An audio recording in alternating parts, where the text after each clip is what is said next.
It's tax season, and if that stresses you out, it's okay, relax, because financial expert Buffie Purselle is back with tips to help you get through it. Buffie, we've missed you. Welcome back. I miss you all too.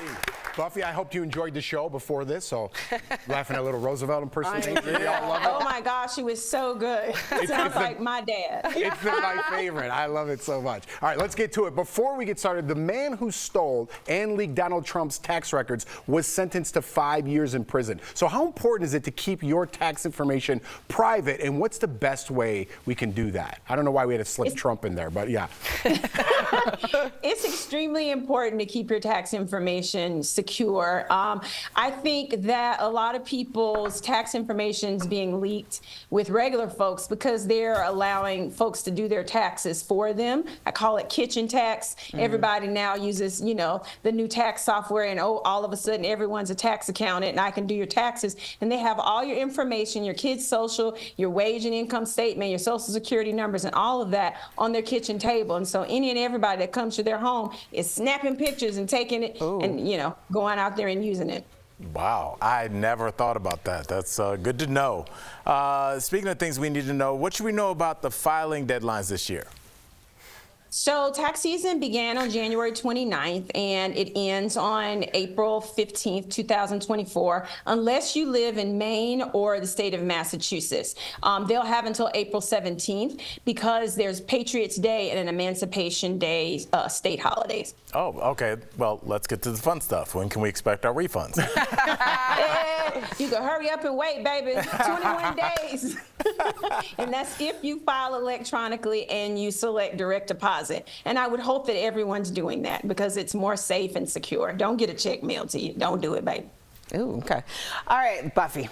Let's talk about loud budgeting, girl, because when I think of loud budgeting, I think of you, sis, because you be giving us all of the gems, and yes, I write them down, and then I text you like, was that for me? So this is a new trend on TikTok, and people are sharing their budgets and savings goals with family and friends. How effective is this? It's very effective. I think his name is Lucas Battle, the TikToker, my fellow TikToker who started this, and I'm here for it. It's like a mantra. It's like you're saying, hey, yo, this is my budget. Your girl, like, Erica, you know, when you and I go out to eat, we fighting over who gonna pay the bill. I'm gonna pay it, you gonna pay it. Everybody isn't like that, right? Yeah. Right. We fight over it, and most people aren't like that. And so if you have a budget, it's like not saying I don't have, it's saying I'm not going to. And so it takes the shame away from having a budget. And so you put your friends on blast and you say, yeah, we can go out to eat. I'm gonna spend $100. So that means I'm gonna buy about $75 worth of food and drinks, and then I'm gonna leave a $25 tip. If y'all ball out of control and get appetizers and bottle service, I'm putting $100 down, and that's it. That is smart. Yeah, Get ahead of it. Super smart. Girl, I'm gonna come see you in a couple weeks. Yeah, so many fights. You can fight over the bill. Yeah, especially as non-drinkers. Don't try and loop us in, non-drinkers. Don't loop us in your dinner bill. It's true. Yeah. Always great information, but we're going to switch gears here because, Buffie, you look fantastic. You recently shared. Thank you. Yes, you do. You recently shared that you lost 80 pounds. Many people have New Year's resolutions to lose weight and get healthy, but that can be expensive. So what is your secret to doing this without breaking the bank? So yeah, I tried everything, and a couple years ago, I decided that I wanted to make a change, and my husband and I came up with what we call the Buffie protocol, and we use GLP-1 agonists. People may have heard of Ozempic, and they've heard of Mounjaro, Zepbound, or Wegovy.